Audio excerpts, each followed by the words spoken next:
Welcome back to Haunted Trail, True Camping Horrors. I'm Marcus Thompson. And I'm Yuki Tanaka.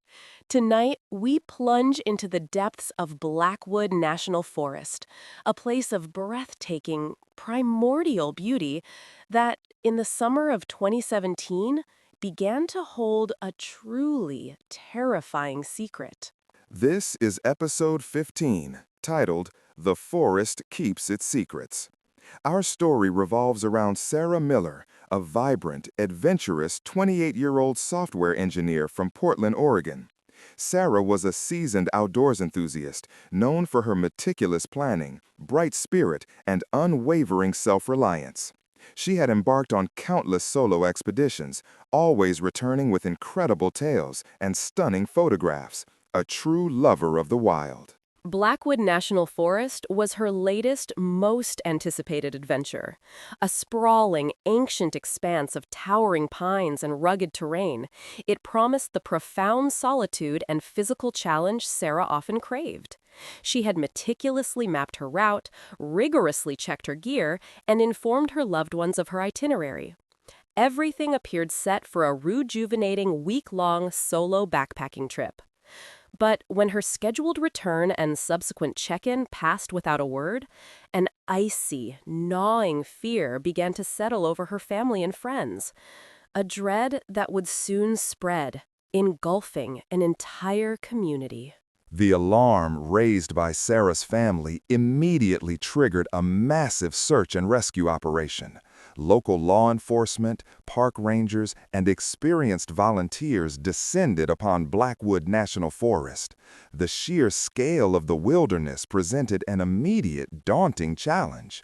Helicopters scanned from above, while ground teams meticulously combed through miles of dense underbrush, ravines, and riverbeds, enduring relentless elements.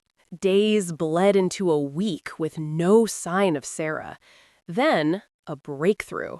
A search team located her campsite, deep within a secluded clearing. Initially, it seemed largely undisturbed, her tent still pitched, backpack secured. But upon closer inspection, unsettling details emerged. A small tear in the tent fabric, an overturned cooking pot. Critically, her satellite phone, meant for emergencies, was found discarded near the fire pit, its battery mysteriously dead. This was no mere getting lost. Something far more sinister had occurred in that isolated clearing, transforming a hopeful rescue mission into a perplexing criminal investigation. With the discovery of Sarah's campsite, the case officially transitioned from a missing person search to a full-scale criminal investigation. Crime scene investigators faced an enormous task. The vast, uncontrolled environment of the forest presented unparalleled challenges for evidence collection.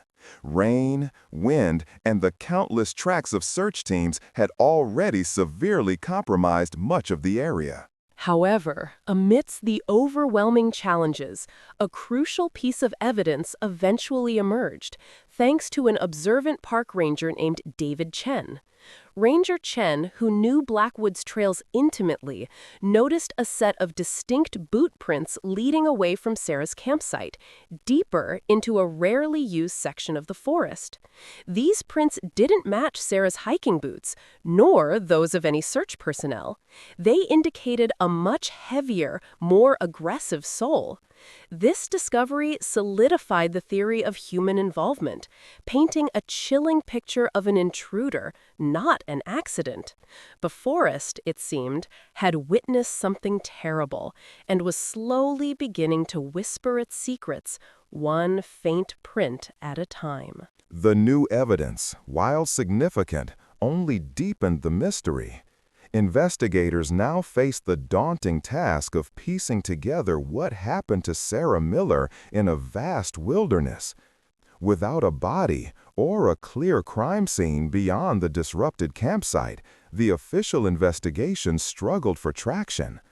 Authorities began interviewing locals, checking for anyone with a history of suspicious behavior or those known to frequent that remote section of the park.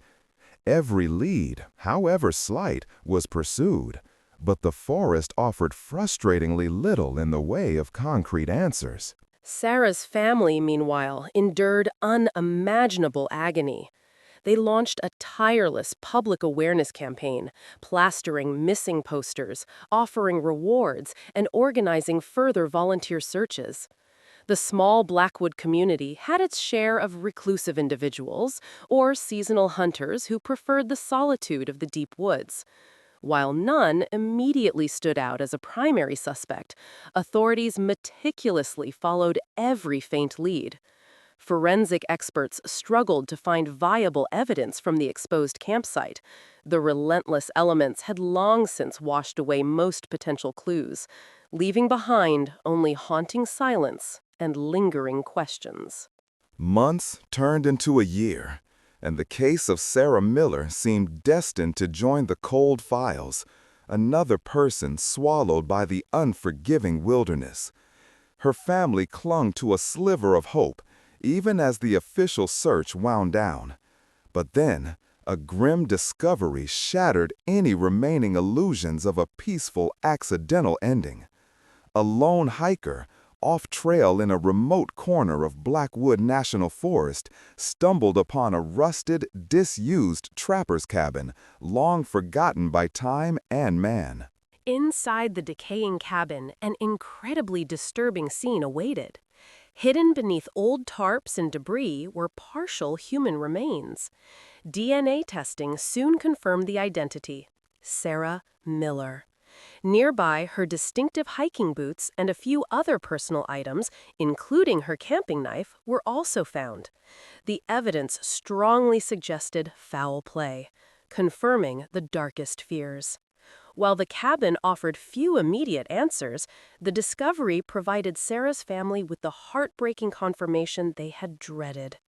The forest had kept its secrets, but not completely. It had, at last, relinquished a fragment of the truth, an echo of the horror that unfolded within its silent, ancient embrace.